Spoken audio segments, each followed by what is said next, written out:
माझ्या मल्हारीची वारे. अखंड हरिनाम सप्ताह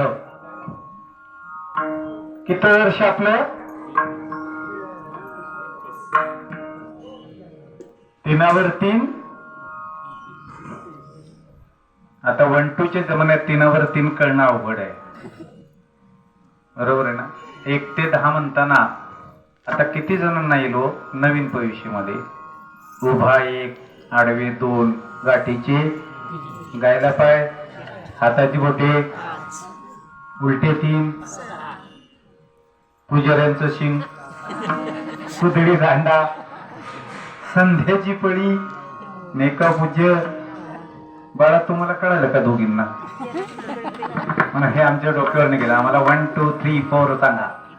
त्यांचाही दोष नाही. हो असो. 36व्या वर्षातल्या तिसऱ्या दिवशी जरा वेगळं बोलू का? तुमच्या बोकांडी परत मीच.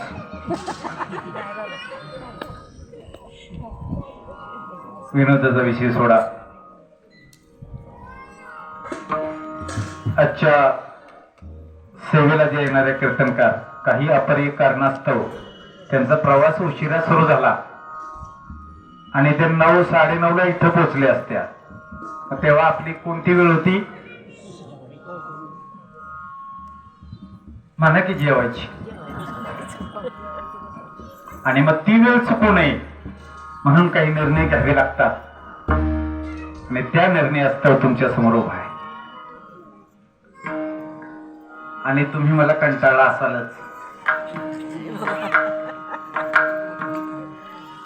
तेव्हा मी तुम्हाला जास्त वेळ न घेता आज फक्त 10:30 वाजता कीर्तन सोडी. चालेल ना? धन्यवाद. अहम वाघा सोहम वाघा प्रेम नगरा वारी सावध होऊन भजने लागा देव करा काय वारी मल्हारीची वारी माझ्या मल्हारीची वारी. एक अभंग पाठ होता. मला त्याच्यावर चिंतन करायची इच्छा होती पण मला 4थं चरण काही केले माझ्या लक्षात राहीना. मी 5 वेळा बघितलं पण तिथे येऊन चुकायचो. आणि मग निंदिले हे जन सुखे निंदू द्यावे सज्जनिक शोभावे नाहीये बाप्पा. निंदा स्तुती ज्याला समान पळ झाली त्याची स्थिती आली समाधीला. याच्यावर चिंतन करायचं पण ते शत्रू मित्र गेलं की मी तिथं गडबड व्हायची. म्हणून आईने वेळेला म्हटलं याच्यावर बोलूया आणि त्याचं चिंतन करत करत याच्यामध्ये आलो. असो आजच्या सेवेला घेतलेला अभंग संत मंदिरामध्ये 5 संत आहेत. त्या 5 संतांमध्ये प्रत्येक संतांच्या मागे एक उपाधी आहे आणि त्या एका उपाधीनं ते अतिउच्च पदाला पोहोचलेत. त्यातलं पहिलं जर नाव घेतलं नामदेवराया. काय त्यांच्या मागे उपाधी? काय उपाधी आहे? भक्त श्रेष्ठ. कोण? नामदेवराया. ज्ञानोबराया. ज्ञानोबरायांची पदवी काय? ज्ञानी यांचा शिरोमणी वंद जे का पूज्यस्थानी चिंतकाचा चिंतामणी ज्ञानोबा माझा. ज्ञानोबा आहे. ज्ञान म्हटलं की ज्ञानोबा, भक्ती म्हटलं की नामदेवराया.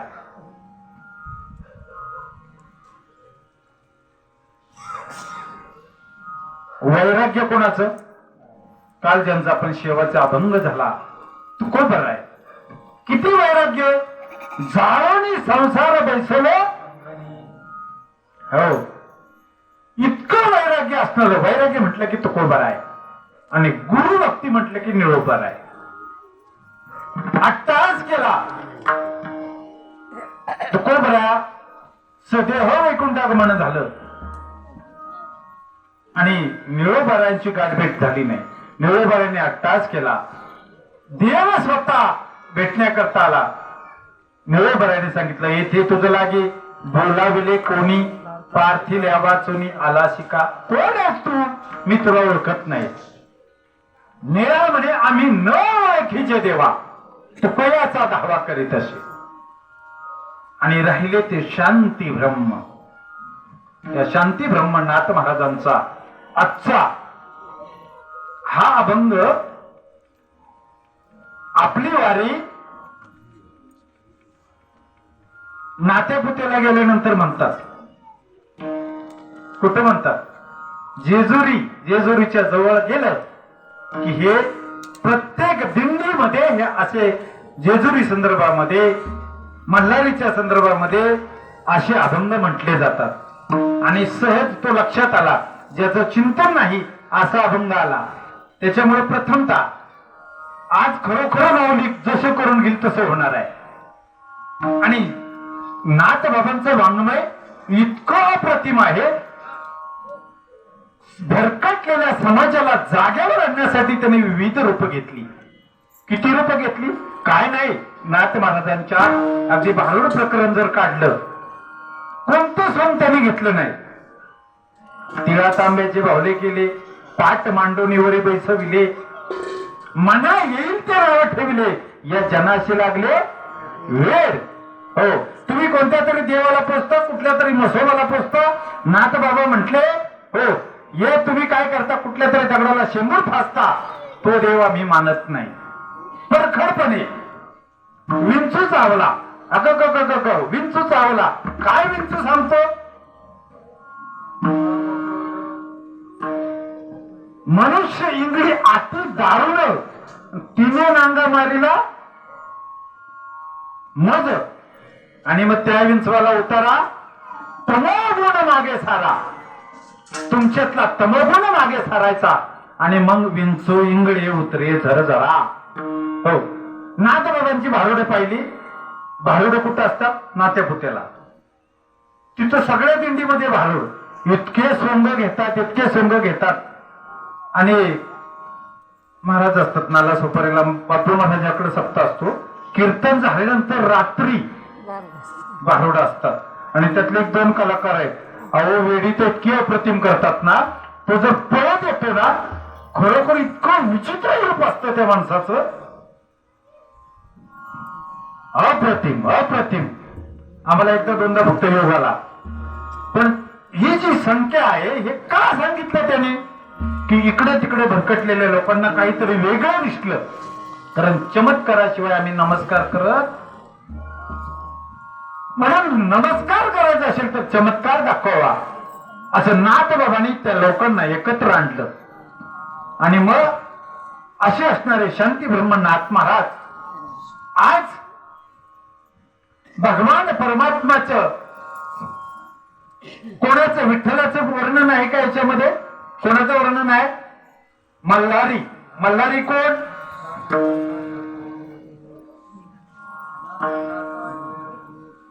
सदानंदाचा नाही, सदानंदाचा. जेजुरीला गेला असाल तर तिथं जो मल्हारी आहे तो शिवाचा अवतार आहे. आणि मग हरिहरा भेद नाही नका करू वाद, या युक्तीप्रमाणे जरी अभंग त्याचं चिंतन जरी असलं तरी हर आणि हरी या दोघांचं एकत्व, समानत्व या युक्तीप्रमाणे नाथ महाराजांचा आजचा 3.5 चरण, चौकडीमध्ये 3.5 चरणांचा अभंग आहे. नाथ बाबा ह्या अभंग घेताना जीवनाची अतिउच्च अवस्था, भक्ताची अतिउच्च अवस्था कशा पद्धतीने प्राप्त होते, काय करावं लागतं? नाम झालं, देव झालं, भक्त सांगायचा. आज भक्त सांगूया. आणि मग त्याची अवस्था जी प्राप्त होते, ती अवस्था कशी व्हावी? अभंगाचं प्रथम चरण.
वेळेत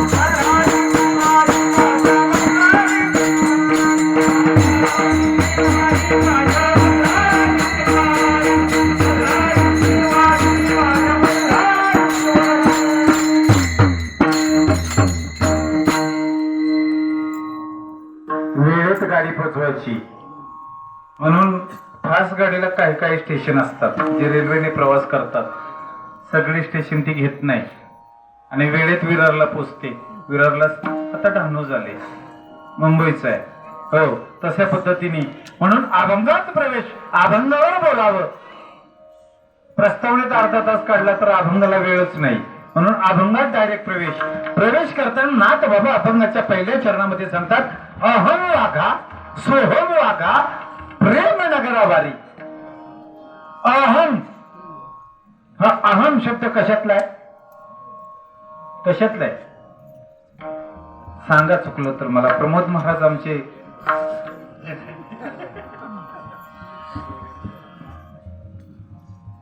चाल वेगळी झाली का? गावली बर. अहम, अहम ब्रह्मास्मी कशाचं वाक्य? वेदाचं महावाक्य. आणि दुसरं अहम, अहम हा कशाशी? गर्वाशी संबंधित शब्द आहे. अहमपणा, गोची बाधा, अभिमान, समानार्थी शब्द अजून असतील तर सांगा. गोची बाधा ज्याला झाली, अहम की स्वतः मी आहे, देहाला मी मानणारा तो एक, आणि देह हा देव, त्याची एकरूपता सांगणारा तो सोहम. अहम म्हणजे मी देह आणि देहच देव हा सोहम. हे दोघे जण आहेत, दोन वक्ता आहेत आणि त्याच्यामध्ये शब्द आहे वाघ. तर वाघ हा प्राणी एकदम गरीब, भित्रा आणि माणसं बघितली की पळून जाणारा. इतके शांतपणे ऐकताय? वाघ समोर आल्यानंतर आपण वाघ म्हणतो का फक्त वाच म्हणतो? वाघ नाहीच, वाघ हा शूर प्राणी आहे, निडर प्राणी आहे. आणि मग नाथ बाबा या दोन भक्तांच्या मध्ये तो वाघ शब्द घालतायत. काय घालतायत? अहमला पण वाघा म्हणतायत, तो वाघ आहे, आणि सोहमला पण वाघा म्हणतायत. तू देहावर आहेस आणि तूच देह म्हणतोयस. त्या दोघांना नाथ बाबा सांगतायत अहम. अरे तू स्वतःला जर देह म्हणतोयस ना, तर तू सुद्धा, आणि जे देहाच्या पलीकडे गेलेत, योगी, जपी, तपी सर्व असणारे, तुम्ही सुद्धा वाघ. पण बाबांनो, तुम्ही दोघे शूर आहात. अहम वाघा सोहम वाघा, तुम्ही दोन भक्त दोघेही शूर आहात. पण अहम वाघा सोहम वाघा, तुम्ही काय करा? प्रेमनगराची वारी करा. का प्रेमनगराची वारी करा? जर तुम्ही प्रेमनगराची वारी केलीत तर प्रेमनगर कुठे? कुठे प्रेमनगर? आहे का कुठे प्रेमनगर? कुठे? गोरेगावला आहे. आपल्या अंतकरणामध्ये जे भाव उत्पन्न होतो तो प्रेम स्वरूप, आणि त्या प्रेमनगराची वारी करायला सांगितली. का? जोपर्यंत भगवंताच्या आणि आपलं काय त्याला बोलतात, आपल्याला लोणी, नवनीत चित्त, त्या चित्तामध्ये नवनीताचा जर तुमच्या नवनीतासारखं तुमचं चित्त कोमल झालं म्हणजे प्रेमपूर्वक त्या हृदयाची अवस्था झाली, चित्ताची अवस्था झाली, आणि तर प्रेम नगराची वारी करा. बाबांनो, तुम्ही स्वतः जरी तुम्हाला देह म्हणत असेल तो भक्त आणि त्याच्या पलीकडे गेलेले, ज्यांना काहीच मान अपमान सगळ्याच्या पलीकडे गेलेले असतात, असे जे महात्मे आहेत आजही वास्तवाला आहेत. आजच्या तारखेला मारुती बाबा कुरेकर, शांती ब्रह्म, वैराग्यवान, बंडा तात्या, मोठी मोठी आसामी वारकरी संप्रदायामध्ये उच्च कोटपट एकदम स्थानावरती विराजमान आहेत. असे जरी असले तरी आणि तुमचे आमच्यासारखे सामान्य असले तरी बाबांनो, तुम्ही शूर आहात, तुम्ही संसारात गुंतलाय, तुम्हाला संसार हा नाशिवंत आहे हे माहिती आहे, तरी तुम्ही संसार करताय. म्हणजे तुम्ही मित्र आहे का? नाही. तुम्ही म्हणताय काय व्हायचं ते होते, मी संसार सोडणार. म्हणजे तुम्ही शूर आहात आणि संसाराच्या पलीकडे गेलेत. तेही शूर आहेत, पण तेही शूर असले तरी सांगितले बाबांनो, तुम्ही संसाराच्या पलीकडे जरी गेलात तरी तुम्ही प्रेमनगराची वारी करा. का? अहम वाघा तूही वाघ आहेस, सोहम वाघा तूही वाघ आहेस, तुम्ही प्रेमनगराची वारी करा. अहम वाघा सोहम वाघा प्रेमनगरा वारी. आणि सावध होऊन काय करा? भजनी लागा, देव करा काय वारी. सावध शब्द काय सांगतो? सावध झालो, सावध झालो, हरीच्या आलो जागरणा, हरीच्या आलो जागरणा. सावध होणे म्हणजे काय होणे? शिकारीला शिकार दिसली की तो सावध होतो, बरोबर ना? आता आपल्याला सावध झालं पाहिजे.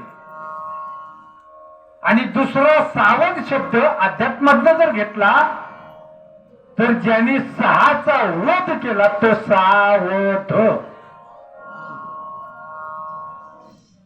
कोण सहाजण? ओले वृत्तिकेचे मंदिर, आत सहाजण उंदीर, गुहा करिता ती पोखर, याचा नका करू अंगीकार गा. सहावध, हे सहांचा वध करा आणि मग काय करा? सावध व्हा, याच्या पलीकडे जा आणि भजनीला गा. काय करा? तुम्ही भजन करा आणि देवाला आपला कैवारी करा. काय काय करायचं आपल्याला? तुम्ही शूर आहात पण तरीही तुम्ही काय करा? प्रेमनगराची वारी करा आणि सावध व्हा. आता तरी पुढे हाच उपदेश नका करू नाश.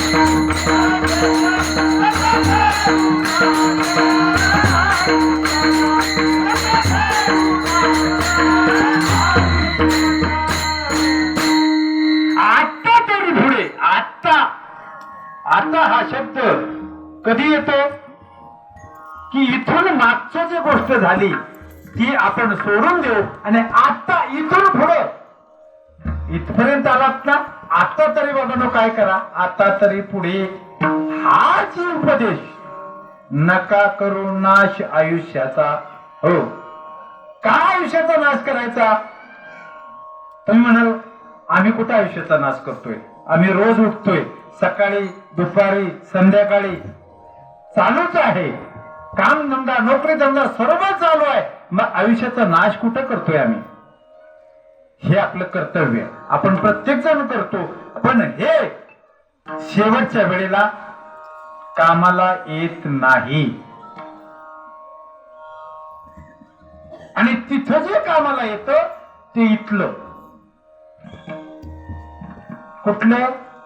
यमधर्म सांगे दूता जेथे नाही तुम्हा सत्ता तेथे चाले हरिकथा सदा घोष नामाचा नका जाऊ तया गावा नामधारकाच्या का सुदर्शन येवा घरती फिरे भोवती सुदर्शन चक्र फिरत असतं म्हणून त्या गावाला सुद्धा तुम्ही जाऊ नका असं यमधर्म सांगतो. तरी आपण भजन करणार नाही. काय असतं माहितीये का, एक गाढववाला होता, गाढववाला, आणि त्याच्या गाढवाला ताप आला. म्हणजे गाढवालाही ताप येतो ना. गाढवाला ताप आला पण तिथं जवळपास प्राण्यांचा डॉक्टर नव्हता. तर प्राण्यांचा डॉक्टर नाही पण तिथं माणसांचा एक डॉक्टर होता. तो गाढवाला त्या माणसांच्या डॉक्टरकडे गेला आणि त्याला सांगितलं, म्हणजे माझ्या गाढवाला ताप आलाय. ते म्हटले पण मला त्यातलं काही कळत नाही. नाही म्हटले काहीतरी तर कळत असेल, जे माणसांना देतात तशाच गोळ्या त्यांना द्या. म्हटला फी डबल 200चं 500. डॉक्टरने विचार केला गोळ्या कुणाला द्यायचे आहेत. त्याला काय कळतंय काय झालं, ताप आला जास्त कमी झालं. म्हणून सर्वसाधारणतः आपण ताप आला तर पहिली कोणती गोळी घेतो? नाही, ताप जायचीच घेतो पण त्याला एक नाव आहे. डोलो घेतात, पॅरासिटल घेतात, क्रोसिन घेतात. पण आता कोरोनानंतर डोलोनी जास्त भाव खाल्लाय. तर त्याने विचार केला माणसाला आपण 1 देतो 2 देतो, एक आढाव आहे, त्याला 5-6 दिले तर काय फरक पडतोय. मग त्याने विचार केला यांचा प्रोग्राम ते गाढव तिकडून बघत होत. म्हणजे माझ्या मालकाचं ह्या मग कोण आहे बाबा, त्याचं काहीतरी चाललंय. मग त्यानं काय केलं, 5-6 गोळ्या घेतल्या आणि त्या गाढवाला दिल्या. आता गाढव गोळ्या खाईल का? ती तोंडात गोळी टाकली किती बाहेर फेकून द्यायचं. आणि आता म्हटलं काहीतरी युक्ती करायला पाहिजे. युक्ती करायला पाहिजे की नाही. ते म्हटलं तुमच्याकडे फुकणी आहे का? फुकणी फुकणी कळते का बाळा? युनो फुकणी काय करतात तिनं?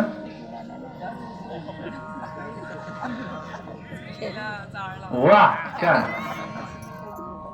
चुलीला ज्यांना आपण फुकणी जाळ करतो ती फुकणी घेतली.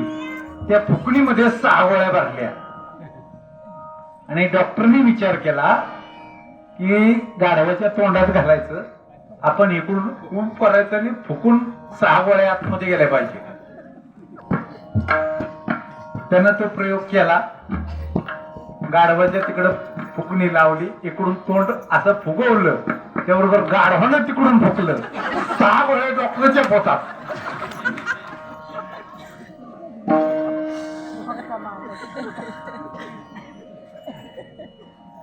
काय झालं असेल ते डॉक्टरचं.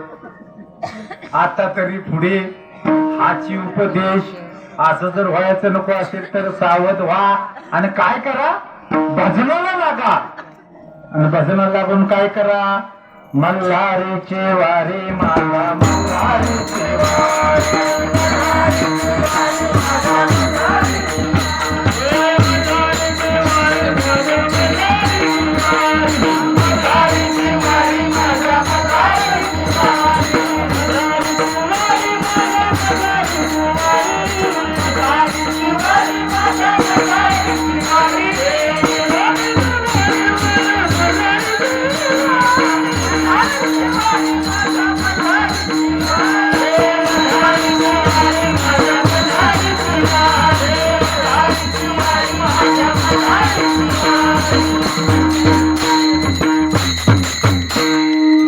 मल्हारीची वारी माझ्या मल्हारीची वारी. हो, हा मल्हारी कोण?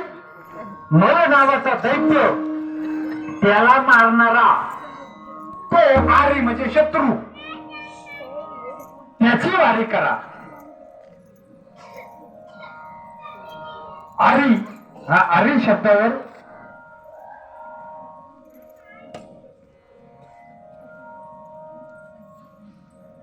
एका गावामध्ये सत्यवाईक महाराज गेले. ते महाराज ज्या गावात गेले त्या गावात महाराजांच्या गावची एक मुलगी होती आणि ती म्हटले आपल्याकडे जर महाराज आले तर त्यांना आपल्या घरी बोलवायचं. पण त्यांच्या मिस्टरनं घेतलं काय जरा कमी होतं ज्ञान. पण त्या दिवशी त्यांनी असा वार करायचा संपूर्ण पोशाख घालून उभे होते की आज महाराज कोणाकडे येणार आहेत, आपल्या घरी येणार आहेत. मग यांनी पोशाख चढवला आणि त्यांना विचारलं मी कसा दिसतोय, मी कसा. आता ती सत्याच्या गावातली होती, या गावात सत्य होता तिथले. मग तिने आपल्या सहज बोलता बोलली मेघनादरी पुतात वधी नराला तेच नाम आहे द्वादशातील पाचव्याला त्याची संहिता पूजता अस्तमानी तैसे तुम्ही मजला वासता हो मनी. काय याचा अर्थ? आता तुम्ही हसणार नाही, मी जेव्हा खोलून सांगितल्यानंतर मग तुम्ही हसाल. सांगतो आर्य शब्दावरनं सांगितलं म्हणून सांगतो. मेघनाद रिपू. मेघनाद कोण होता? मेघनाद रावणाचा मुलगा. मेघनाद रिपू शत्रू. त्याचा शत्रू कोण? मेघनादला मारला कोणी? लक्ष्मणाने. मेघनाद रिपू तात. तात म्हणजे वडील. लक्ष्मणाचे वडील लक्ष्मणाचे. मेघनाद रिपू तात वधीच्या नराला. दशरथ राजाने ज्याला मारला तो कोण? श्रावणबाळ. मेघनाद रिपू तात वधीच्या नराला तेच नाम आहे, म्हणजे तेच नाव आहे द्वादशीतील पाचव्याला. द्वादशी म्हणजे 12, त्यातला 5वा महिना. मराठी महिने तुम्हाला माहिती आहेत ना? जानेवारी, फेब्रुवारी, मार्च, एप्रिल, मे. मे नंतर वैशाख येतो ना?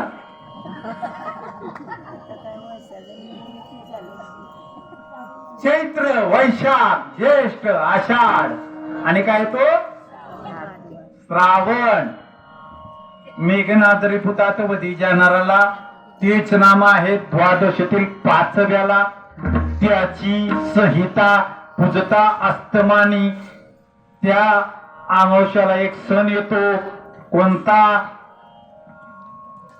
हा कोण बोललं? काय येतो? बैल पोळा. ती काय म्हणते? मेघनाद रिपुतात वधी जाणाराला तेच नाव आहे द्वादशीतील पाचव्याला त्याची संहिता पूजता अस्तमाने आणि तैसे तुम्ही मजला भासता हो. काय म्हणली? अहो बैल म्हणली ना सगळं.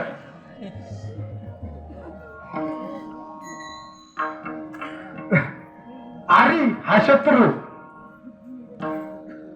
ह्याला म्हणायचं हरभऱ्याच्या झाडावर चढवणं, कारण इथनं पडलं की लय लागतं. मल्हारी, मल नावाच्या शत्रूला आरी हा मारणारा त्याची वारी करा. हो, पण हे सगळं जर तुम्ही केलं अहम वागा सोहम वागा. तुम्ही बाबानो प्रेमनगराच्या वारी लागलात, भजनाला जरी लागलात तरी त्याच्यात काहीतरी अडथळे आहेत. काय अडथळे येतो? इच्छा मुराई